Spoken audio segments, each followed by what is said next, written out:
फर्जी दस्तावेजों के जरिए सरकारी नौकरी हासिल करने का मामला अब कोई नई बात नहीं रह गया। मध्य प्रदेश के दमोह जिले से आई ये खबर आपको हैरान कर देगी कि एक ही मार्कशीट पर दो जुड़वा बहनों ने 16 साल तक सरकारी नौकरी की। शिकायत के बाद जब जांच शुरू हुई तो बड़ा खुलासा हुआ।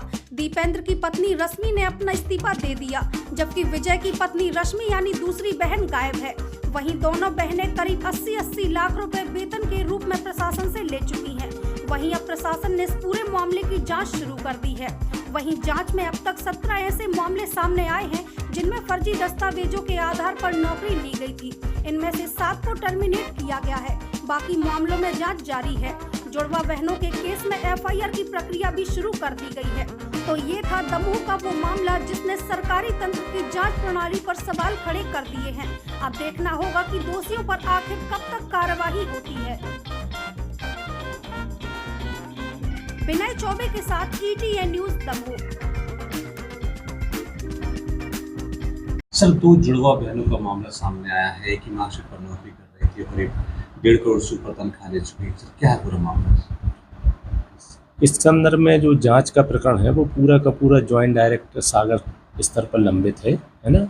और उसमें मुख्य रूप से एक ही प्रकार की मार्कशीटें, जो एक बच्चे की जो मार्कशीटें रहती हैं, उसी मार्कशीट को दूसरे बच्चे ने भी उपयोग किया और उसके आधार पर उसने अपनी नियुक्ति पाई। बाद में इसकी जानकारी आने पर संबंधित जो एक महिला थी जिसकी मार्कशीट थी वह तो गायब हो गई, एक्सपांड हो गई, पता नहीं चला उसका, और दूसरी ने अपना त्यागपत्र दे दिया। इसके संबंध में प्रकरण पुलिस में भी लिखा गया है, रिपोर्ट FIR की। इतना वेतन दिया 16 सालों से, क्या उसकी रिकवरी होगी या कुछ? उसकी बाकायदा विभागीय जांच होने के बाद पूरी प्रक्रिया टर्मिनेट भी की जाएगी और जो रिकवरी का कार्य भी। सर, और भी शिक्षक ऐसे फर्जी तरीके से जॉब कर रहे हैं, उन पर भी कोई कार्रवाई नहीं हो रही? इस संदर्भ में 17 से अधिक शिक्षकों पर विभागीय जांच आदि चल रही है।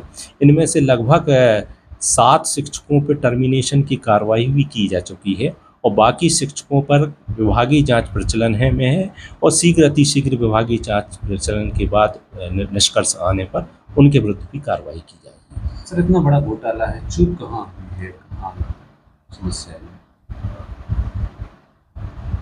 निसंदेह जो है वेरिफिकेशन की कार्य होना चाहिए यूनिवर्सिटी को, और यूनिवर्सिटी से तो भी वेरिफिकेशन आया है, परंतु ये पता नहीं लगा पाए उस समय कि ये मार्कशीटें एक ही व्यक्ति के द्वारा अलग अलग, 2 व्यक्तियों के द्वारा अलग अलग उपयोग की जा रही है, उस समय पता नहीं चल पाया।